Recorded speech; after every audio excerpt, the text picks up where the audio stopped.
The Holy Alliance made its powers felt by the wholesale drastic suppression of the press in Europe, by universal censorship, by killing free speech and all ideas of popular rights, and by the complete suppression of popular government.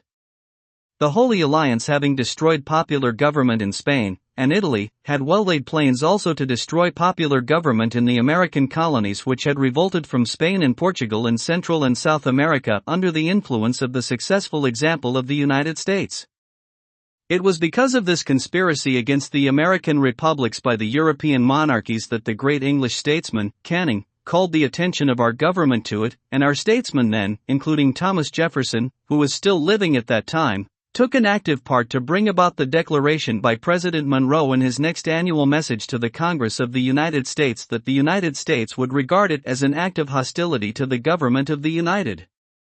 States and an unfriendly act, if this coalition, or if any power of Europe ever undertook to establish upon the American continent any control of any American republic, or to acquire any territorial rights.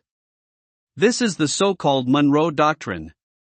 The threat under the secret Treaty of Verona to suppress popular government in the American republics is the basis of the Monroe Doctrine.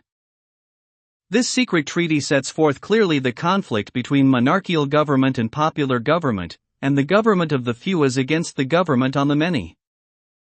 It is a part, in reality, of developing popular sovereignty when we demand for women equal rights to life, to liberty, to the possession of property, to an equal voice in the making of the laws and the administration of the laws.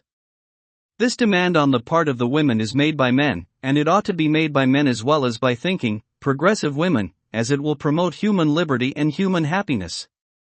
I sympathize with it, and I hope that all parties will in the national conventions give their approval to this larger measure of liberty to the better half of the human race,